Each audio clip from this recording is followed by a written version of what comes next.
Hello YouTube, this is my first detailed camera analysis review. It's a new type of reviews I'll be making on my channel, focused on camera performance in photography, video, selfies and so on. Every review will be split as usual in two parts. First part will be daylight performance, second part will be nighttime performance. Today our subject of analysis will be the latest flagship from Sony, Xperia XZ2. Let's get on going. So, the Xperia XZ2, it's one of the best that Sony has to offer right now in terms of smartphone photography, and is no short of great features, some of them that you will not be able to find in any other phone on the market. To name a few, Sony is the only one that offers multi-aspect sensor, opposed to the competition that offer classical 4x3 aspect sensors. This might not sound like much, but you actually get comparable resolutions in both aspects.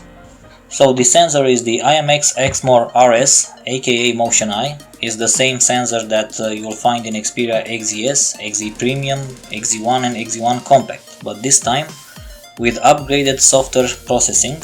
It's a large 1.22 micron pixels behind a very sharp f2.0 lens. The field of view is pretty wide at 25 mm. Another world first is the ability to record 1080p ultra slow motion videos, thanks to the Sony excellent RAM chip solution. EIS, or Electronic Image Stabilization, is also on board, and Sony has one of the best on the market. The only things we could wish from Sony is to incorporate OIS to their sensors and a faster 1.6 or 1.8 lens for better low light performance. The selfie camera on the XZ2 did take a hit in specs. Resolution is down to 5 megapixels behind an f2.2 lens without autofocus, but as you will see, the results are still very good. Now that we all know the hardware behind Sony's camera, we can continue to our first video samples.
And now, let's move on to daylight photos.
As we have seen from my photo samples, the image quality on the Xperia XZ2 is fantastic. In good lighting condition, the XZ2 captures plenty of detail, the colors are reproduced very accurately, and the dynamic range is pretty wide. In high contrast situations, there are better phones out there, like the Pixel 2 XL or the iPhone X, Huawei P20. They have slightly better dynamic range, but of course Sony is no slouch. One of the best things about the XZ2 in bright daylight is that it uses a very fast aperture speed, allowing the camera to freeze moving subjects very well, delivering sharp and detailed pictures without motion blur. The Galaxy S9, for example, is not that good in capturing fast-moving subjects in daylight because of the f2.4 aperture it chooses in daylight, lowering shutter speeds by a healthy margin to achieve a good exposure. For example, I have tried many times to capture the same pigeons that came out sharp on the Sony phone with no luck. All of the samples had motion blur in them on the Samsung phone. Another thing that is great on the Sony Xperia XZ2 in bright daylight is that the pictures are not overprocessed at all. There is no over-sharpening like in Huawei P20 pictures, for example, maybe just a little bit, comparable to the Galaxy S9. But opposed to the Galaxy S9, the XZ2 has one of the best color renditions, one of the truer-to-life color renditions out there. The samples from the selfie camera are very good also, a little bit overexposed, but with plenty of detail, and the colors are also pretty natural. It's a bit of a step down from the excellent camera of the Xperia XZ Premium, but for a selfie camera it's pretty good. It's one of the best on the market, but not the best. If there's one thing that I don't really like about the XZ2 camera, is the wide field of view. It has a 25mm lens and is not that very good for portrait taking, for example.